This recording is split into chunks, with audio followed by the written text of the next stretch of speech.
So Baylor won at Oregon on Saturday night. The Bears trailed by double digits in the first half, but outscored Oregon 43-31 in the second half. They won it 78-70. So Baylor's now 10-0. Still number one in the top 25 and 1. Will remain number one in the AP poll and the coaches poll.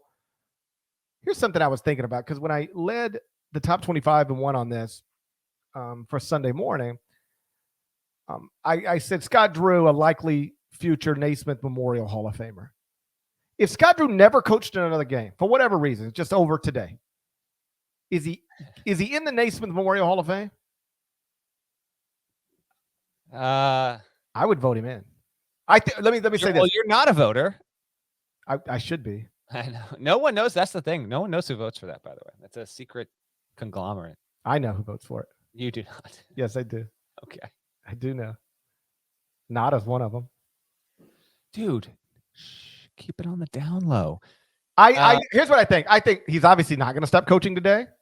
So he'll have a career when it's all done. He will be in the Naismith Memorial Hall of Fame. But I think you could make a case today. If he never coached another game, you could put him in there. Let me ask Bryce. Bryce, do you think that's your brother should be in the Hall of Fame? Again, if he stopped coaching today. This is Bryce, and I don't care. He has Not to care. cool, He has to care. Not cool. It's his brother. Not cool. Bryce in Grand Canyon, by the way, ending San Francisco's undefeated campaign Saturday night. Are we saying, Scott, listen, conditions matter here. Is Scott Drew willingly walking away? What's the cause for him stopping coaching? Is it a scandal? Is it something tragic? No, don't even talk like that. Don't even. You're the one who's got him no longer coaching. He just decided he wanted to spend time with Huck and the rest of the family. You know what? In all seriousness, I think winning the national championship at Baylor and getting them to the point where, again, as we said on the podcast last Sunday, and as I said on HQ, Baylor is operating as the best program, big picture in the sport right now. It is Baylor. And because of that, I think that he would get in eventually. There's new parameters where, like, you got to be retired, like whatever. So it would happen. It wouldn't happen overnight, but yes, I think he gets in. Baylor is 64-6 in its past 70 games. And that, like, it's one thing when Gonzaga does that with a lot of WCC games, or Memphis used to do it under John Calipari with a bunch of Conference USA games. 64-6 playing in the Big 12 over a 70-game span is outrageous. 16-game winning streak that dates to last season. In that stretch, they've got wins over Gonzaga, Wisconsin, Arkansas, Houston, Michigan State, Oregon, VCU, Stanford, Arizona State, and Villanova twice. And each of those 60 wins has come by at least 8 points. They were in a little bit of a fight Saturday night at Oregon. They got down double digits. A little bit.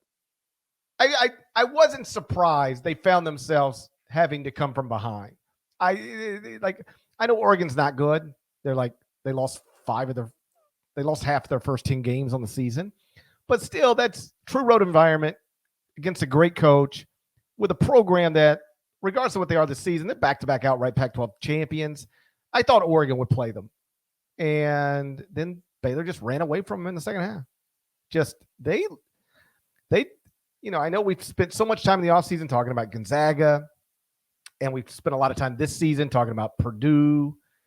And now here we are, the week of Christmas, and Baylor's number one, and looks after losing that's the other thing, losing 4 starters, and they look like they can win the national championship again. I don't know that they will, but they put together a list of 5 teams that can do it, and they probably got to be on it.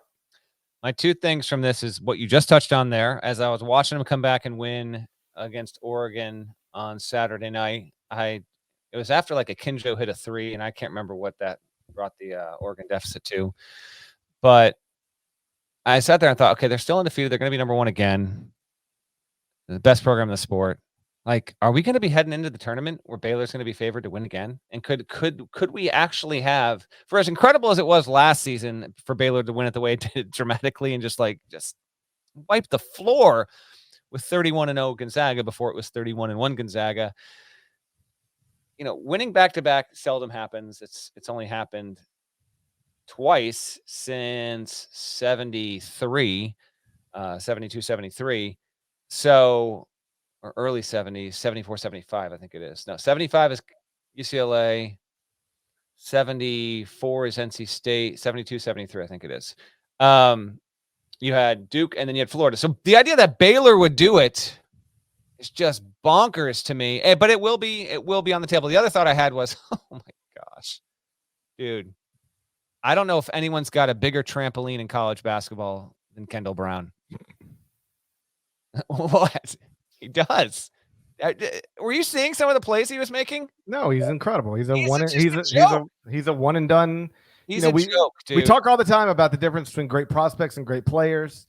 He's a great prospect who's also a great player. Yeah, it's funny is he had 17 points on 7 of 8 shooting, 4 boards, a steal, but he is one of those players where his mere presence on the floor provides a je ne sais quoi, if you will, for Baylor and the team it's going against, because he has such an imposing capability athletically. And I feel like the best is way yet to come with him. So Scott Drew's got a lot to share with that roster, and Kendall Brown will be the name to know going forward as college basketball gets a little more time to itself as once college football's over, and the idea that Baylor's just on TV on weeknights more frequently, maybe a high profile game on the weekend. They're not playing at 10 o'clock on a Saturday, if you will. Kendall Brown, I anticipate him to become one of the 5 or 6 most talked about freshmen in America by the time basically a month from now. And so those are my 2 big takeaways.